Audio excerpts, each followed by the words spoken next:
Telling you about at the top of this newscast and developing news out of Brooklyn. Police are on the hunt tonight. Alhamdulillah Rabbil Alameen.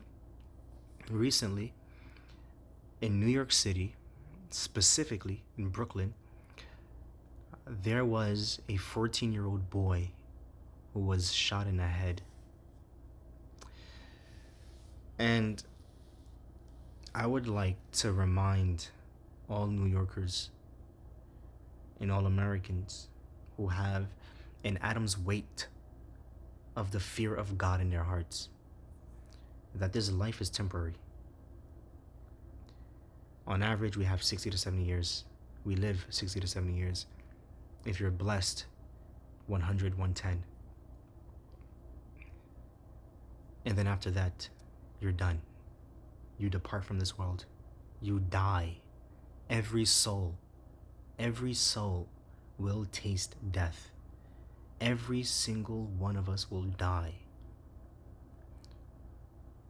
So what is the point of all of this? What is the point of life? Why are we here? Some of us believe that there's nothing after death. If this is your belief, speaking to those who don't know God, don't fear God, don't believe in God, don't believe in an afterlife, if this is your belief, then we'll find out. No need to debate. However, I'm here to inform you and to remind you that there is something after death. The truth of reality is that you only die once, not that you only live once. You only die once. And when you're resurrected, you will be held accountable for every single deed that you did in your life. And if your evil deeds outweigh your good deeds, if your evil actions outweigh your good actions, then you will be punished for eternity. And if your good actions, your good deeds outweigh your evil actions, then you will spend the rest of your eternity, of your life in eternity, in goodness and pleasure and joy. This shows us from this perspective, from this belief system, the purpose of this life is to add as much value as you can to the life of your families, to the life of yourself, your own life, by having good thoughts, by doing good actions that will benefit your mood, benefit your emotions, benefit your spiritual state, etc.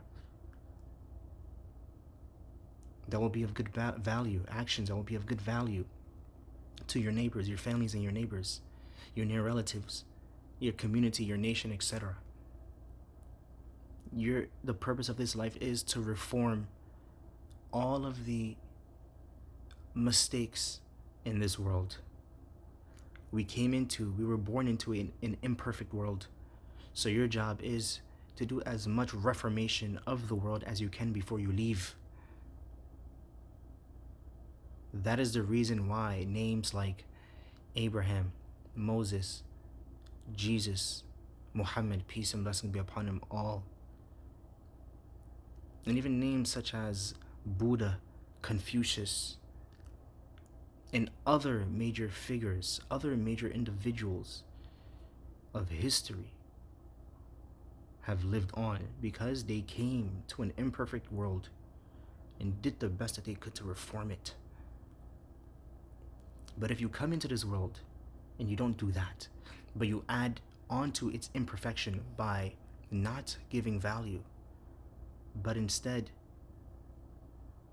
committing evil, spreading corruption, doing wicked actions, then on the day of judgment, you will be held accountable for those actions and you will be punished severely.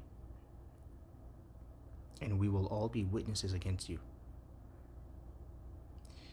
My advice to you all is, if there's any sort of disagreements between you, be rational. Be rational, be rational, be rational. Talk it out. You're a human being, you're not an animal. When two dogs see each other, it's automatically on sight. They don't even know each other. It's just automatically on sight. And those of you who understand this rhetoric will know what it means.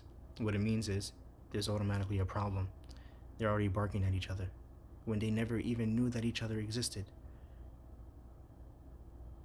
You're a human being, you're not a dog. Talk. If you cannot talk it out, then depart from each other, depart from one another. You don't have to associate with one another. If it has to lead to some sort of fighting, then don't use weapons. It's a 14-year-old boy, 14 years old. It's our young nephew, our young son. Dead. For what? May Allah guide us, may Allah protect us, Allahumma ameen. This is my message to New Yorkers and to Americans. Walhamdulillahi Rabbil Alameen.